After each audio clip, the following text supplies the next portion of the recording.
In the last video, we took a look at the medieval church. In this video, we're going to take a look at towns and roads during the Middle Ages. Now, there were two key parts to medieval Europe. There was the feudal system, and there were towns. In the next video, we will talk about feudal Europe. But in this video, we're going to focus on towns. Now, I should point out that during the Middle Ages, most people lived in the country, and towns were very, very small. In fact, it's estimated that 90% of the people lived in the country, and most of these people were part of the feudal system. Towns only comprised around 10% of the total population. Now, that would change near the end of the Middle Ages when towns became much larger and much more powerful. Now, inside the town's walls, freedom could be attained. Now, it wasn't a true democracy in the way we think of it. There were many rules and regulations that the townsfolk had to follow, but towns tended to pay homage to a king rather than a local feudal lord in the country. And so they sort of ran their own independent operation. And so again, there was freedom within the walls. So freedom was gained, but it was by no means a democratic society in the way we think of it. And so since all townsmen were free, some serfs would run away from their feudal lord to the towns. If they could remain there for a year, they were considered free and were not compelled to return to feudal society. And we'll talk a lot about that in the next video when we talk about feudalism. Now, many towns throughout the Middle Ages were formed at logical points.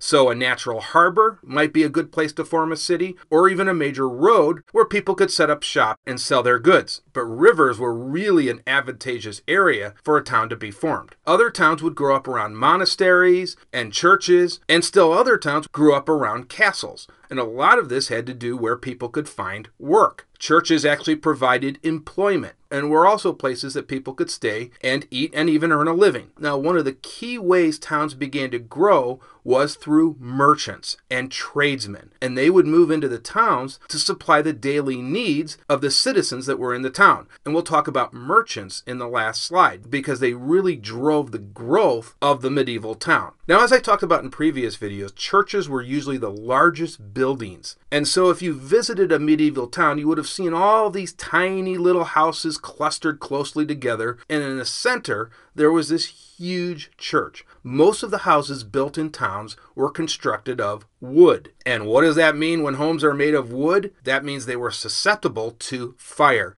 And that actually was one of the biggest dangers to a medieval town. It actually was not an invasion. It was fire that was the biggest danger to a town. And when you had all of these houses closely packed together, that made towns inherently susceptible to fire damage. It also didn't help that roofs were usually made of straw. And so some of these places were like a tinderbox. And so many of these towns were an absolute fire hazard. And actually, if you travel throughout Europe today, you'll notice a lot of the roofs on houses are built with tile or shingles. And that actually started in the Middle Ages to reduce the possibility of fires. Now, you might ask the question, well, why didn't they build these houses out of stone? Well, the reason was that stone was extremely expensive. And so that's the reason many houses were built of wood. But eventually, stone building would become much more common when the price of stone decreased. And a new industry actually arose late in the Middle Ages, the brick industry. And so that shifted the momentum away from wood as the material of choice to brick. Now, one of the first things you would have noticed if you traveled to a medieval town are the walls.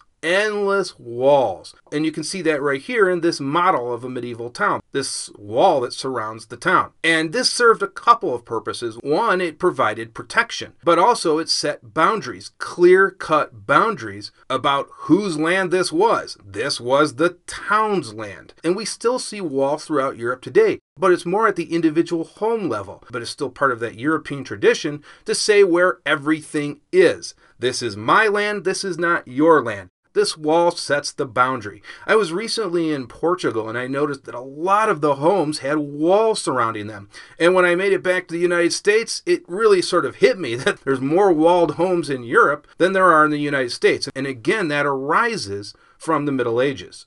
So again, strong walls would be built around these towns to protect the townspeople from invasion, and sometimes you could actually reuse the old Roman walls if you were lucky enough, and these usually were made out of stone. So again, if there was a pre-existing Roman wall, those could be reused. Now, there was law and order in these towns, and the law was enforced by a constable, and so the local constables had a lot of power.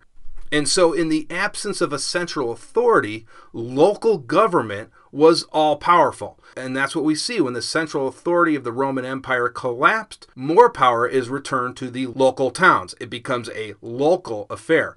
And I think this relates very well to the American Wild West, where town marshals and local judges were the power. Because Washington at that time had little control over the areas in the West. They weren't even states yet, they were territories. And there's this great line from the movie Hang 'em High, where the judge tells Clint Eastwood, "I am the law." And he was not making that up. The local judges and sheriffs were the power. There was no state, there was no centralized government. And this is very similar to the Middle Ages, where the constables were the law. And so it was their duty to make sure the town was safe. Now, many towns locked the city gates at night, and that's because nighttime was very, very dangerous. And so to keep the peace, a curfew was established. And often, a bell would be rung at around 9 o'clock in the evening, and that was the signal that everybody was to move into their homes. And so bells were very important in the medieval town. They would indicate that the day was over and people again were to return to their homes. And that was enforced by the local constables. And if you were out at night and were caught, you better have a real good excuse for being out. And one of the reasons it was very dangerous at night was because there were no street lights. The only thing that could be used were candles.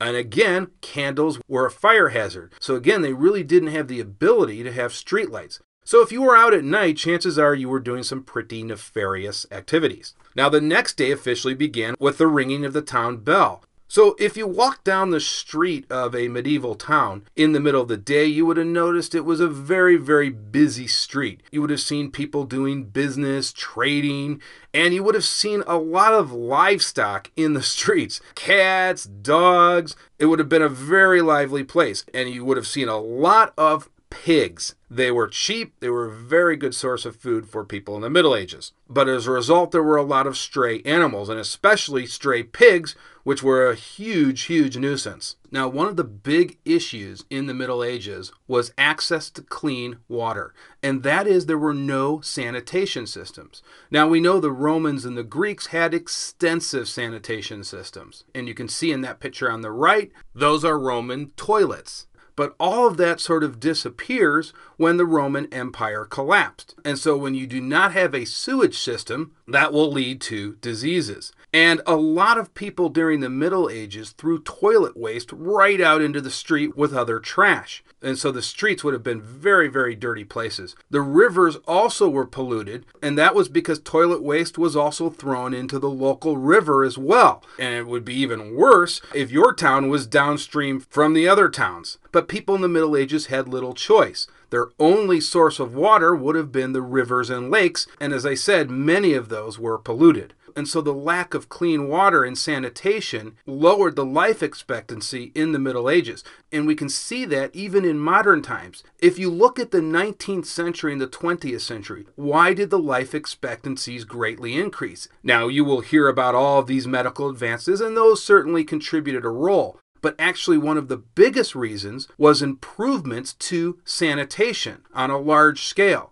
And so that's one of the biggest reasons why we see the life expectancy increase from the 19th to the 20th century. Sanitation methods greatly improved. Now, as I said, most of the streets were very, very messy, and the townsfolk would use these chamber pots to do their thing, and then they would empty the contents out into the streets. And so that was why a heavy rain was actually very beneficial, because it would wash most of this excrement away. Now, contrary to popular belief, people in the Middle Ages did actually wash, but often they had to wash in cold water, and as I said, a lot of times that water was polluted. Only the wealthiest people had access to warm water. Everybody else had to wash in a river or use a bowl of cold water. That was all that was really available. One of the things that occurs with the breakdown of a major civilization are, of course, roads. Now, we know the Romans built an extensive transportation network throughout Europe and basically wherever there were Roman provinces. And after the fall of the Roman Empire, roads began to fall apart because of the lack of maintenance. pavements. And Roman roads that had once been made of stone began to fall apart, and many turned into mud roads. And what does that result in? That results in a reduction in trade and communication. And so that's one of the things empires can do. They connect together through roads, point A and point B. It's almost like a guarantee of protection. And so you will hear this term, the Silk Road. And the Romans had a Silk Road, and even the Mongolians had a Silk Road. Now we hear about the Mongolians as being these savage barbarians, but they did succeed for the first time in connecting the East to the West through roads. And so they could guarantee that you could move to point A to point B and have a certain level of protection. And that's very, very important to be able to move your goods from point A to point B and not worry about being attacked by robbers or gangs. And if you think about the United States today, you will see that the highway system is very, very critical to the U.S. economy. And that's why we have state patrols whose only job is to protect the highways. And so that's a very important issue throughout history, is to protect the roads. And if you think about how reliant the United States is today on the trucking industry and the movement of goods and how reliant we are on the roads for commerce. Now imagine if all of that broke down and the roads were no longer maintained and we could no longer move goods from point A to point B. Well, things would fall apart pretty quickly. And so that's what happened in the Middle Ages. The roads eventually began to fall apart, but if you had traveled roads in the Middle Ages, you might have found that certain areas were maintained better than other areas. And that all had to do with the local authorities. Some roads may never have been repaired. Other areas might have been repaired more frequently. But again, it's the inconsistency that's the important point here. You don't have a central authority, as in the Roman Empire, maintaining these roads. And so your journeys across these roads were not necessarily guaranteed. Now, at the end of the Middle Ages, we see new roads for the first time being built and constructed, but to give you an idea how well organized the Romans were, it is believed that the road system in Europe did not return to the levels that the Romans established until the 1800s. Can you imagine that? It took almost 1,500 years later for the European roads to return to where they had been under the Romans. And so that's really a testament to Roman engineering. Now, who was traveling on these roads? Who would have been on the roads in the Middle Ages? Well, during Roman times, the Romans actually used these roads mostly for their military. So it was mostly used by the Roman legions to get to an area of conflict very quickly. During the Middle Ages, though, it was mostly used for traders. And we'll talk about traders in the next slide. But a lot of traders would go from town to sell their goods. It was also used for religious purposes. You would have seen a lot of religious pilgrims traveling to very important religious centers. And mainly that had to do with relics. A lot of people would travel long distances to be near a very, very important relic. Now, when you have roads that are not maintained, it's very difficult to move by carriage or cart. It's actually easier to travel long distances by horseback. And you can see this photograph of this Roman road on the left, and that's been pretty well maintained throughout the ages, as you can see. And then take a look at that very muddy road on the right. Well, which road would you prefer to travel? I'm guessing that nice Roman stone road on the left. Any event, let's move on. Now, one of the most important aspects in the later Middle Ages was the rise of the merchant class. Now, after the fall of the Roman Empire, we see this reduction in trade and communication. And we've mentioned some of the reasons for that in the previous slides. But as we move deeper and deeper into the Middle Ages, we see an increase in trade in the medieval towns. And so again, it is that rise of the merchant class that helps lead us out of the Middle Ages and into a new era. Now, why did people visit a town? Well, one of the primary reasons was trade, and more trade. A successful town attracted many merchants to it. And so the rise of this new class during the Middle Ages, the merchant class of course, stood in contrast to feudalism. Feudalism did not encourage trade. And so as towns became stronger and stronger and merchants grew more powerful, feudalism began to decline. And by about the year 1500, feudalism disappears from Europe altogether. Now, merchants provided a lot of skilled labor to these towns,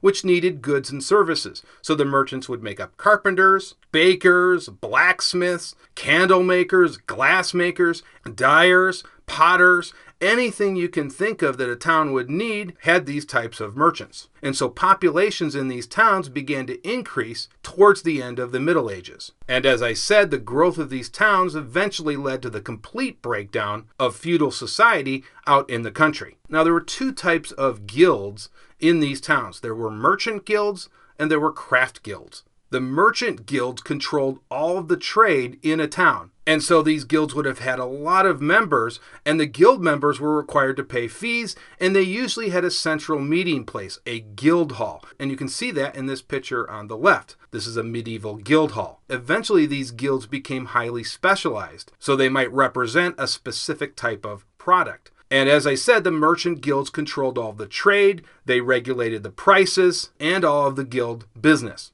There were also craft guilds, and these regulated the working hours and conditions for its members. And there were 3 levels of craftsmen. There were masters, there were journeymen, and there were apprentices. And we'll talk more about these guilds in future videos. Now, during the Middle Ages, there was not a concept of money. You traded in goods rather than money. And so if there was an exchange to be made, you would exchange one type of good for another type of good. But with the revival of trade and commerce, we begin to see the use of money making a comeback. And so with the rise in trade, the market square was a very, very important place in each town. And so these would have been very crowded and noisy places. But markets and fairs were the main way in which people could buy and sell goods. And these could be open throughout the week except for Sunday, which was the Lord's Day of rest. And so rarely were markets open on Sunday. Now, as I said, various people wanted to travel to a town to sell and trade their goods. And so towns would often establish gatehouses, and these were used to collect taxes. And so anybody that wanted to enter or leave a town had to pay a tax on all of the goods that were sold in the market. Now, as towns began to grow into these huge cities, great ports would be set up as well. So we see huge commercial centers like London and Paris, and these cities had numerous warehouses that would have been very close to the docks. And so a huge sea trade was established between many medieval cities. And you can see this boat right here. This is called a cog. And these were typical medieval boats that were used to transport supplies and equipment between the cities. Okay, that's going to do it for this video. I will see you guys in the next video when we'll talk about feudalism.